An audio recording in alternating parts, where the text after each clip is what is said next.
पहला पाठ योएल का ग्रंथ अध्याय 4 पद संख्या 12 से 21 तक। प्रभु ईश्वर अपने योद्धों को भेज, सब राष्ट्रों जागो, यहोशाफाट की घाटी की राह पर चलो। मैं वहाँ न्याय सिंहासन पर बैठाऊंगा और चारों ओर के राष्ट्रों का न्याय करूंगा। हंसिया चलाओ क्योंकि फसल पक चुकी है, आओ और अंगूर रौंद दो क्योंकि कोल्हू परिपूर्ण है। कुंड बालक भरे हुए हैं क्योंकि राष्ट्रों की दुष्टता अपार है। विचार की घाटी में लोगों की भारी भीड़ लग रही है, क्योंकि विचार की घाटी में प्रभु का दिन निकट आ गया है। सूर्य और चंद्रमा अंधकार में होते जा रहे हैं और नक्षत्रों की ज्योति बुझ रही है। प्रभु सिय्योन से गरज रहा है, यरूशलेम से उसकी आवाज ऊंची उठ रही है। स्वर्ग और पृथ्वी कांप रहे हैं, किंतु प्रभु अपनी प्रजा के लिए आश्रय सिद्ध होगा, इस्राएलियों के लिए सुदृढ़ गढ़ होगा। उस दिन तुम जान जाओगे कि मैं तुम्हारा प्रभु ईश्वर हूँ, जो अपने पवित्र पर्वत सिय्योन पर निवास करता है। ये यरूशलेम पवित्र होगा और विदेशी उसे फिर पान नहीं करेंगे। उस दिन पर्वतों से अंगूरी टपकेगी, पहाड़ियों से मधु की धाराएं फूट निकलेंगी और यहूदियों की सब नदियों में भरपूर पानी होगा, क्योंकि प्रभु के मंदिर में से एक जलस्रोत बह निकलेगा जो बाबुल की घाटी को सिंचेगा।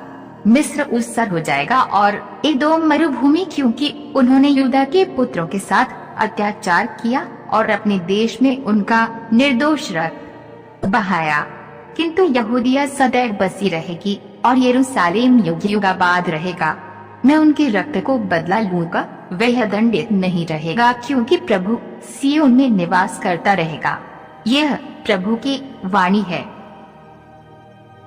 सुसमाचार संत लूकस अध्याय 11 पद संख्या 27 से 28 तक। ईसा ये बातें कह ही रहे थे कि भीड़ में से कोई स्त्री उन्हें संबोधित करते हुए ऊंचे स्वर में बोल उठी, धन्य है वह गर्भ जिसने आपको धारण किया और धन्य है वे स्तन जिनका आपने पान किया है। परंतु ईसा ने कहा, ठीक है, किंतु वे कहीं अधिक धन्य हैं जो ईश्वर का वचन सुनते और उसका पालन करते हैं। यह प्रभु का पवित्र सुसमाचार है। मनन चिंतन। सुसमाचार में यीशु सच्ची खुशी के स्रोत ईश्वर के साथ मिलन की ओर इंगित करते हैं। मरियम की धन्यता उनके भजन की याद दिलाती है। सभी पीढ़ियां मुझे धन्य कहेंगी। मरियम विनम्रता पूर्वक स्वयं को ईश्वर के एकलौते पुत्र की मां बनने की ईश्वरीय योजना के प्रति समर्पित किया। उसने घोषणा की, मैं प्रभु की दासी हूं, तेरा वचन मुझ में पूरा हो। मरियम ने स्वर्गदूत द्वारा दिए गए संदेश को सुना और उसने उस पर विश्वास किए। एक अन्य अवसर पर यीशु कहते हैं कि उनकी मां और भाई बहन वे हैं जो ईश्वर का वचन सुनते हैं और उस पर अपना जीवन बिताते हैं। वे सचमुच धन्य हैं, क्योंकि वे अपने ईश्वर को व्यक्तिगत रूप से जानते हैं।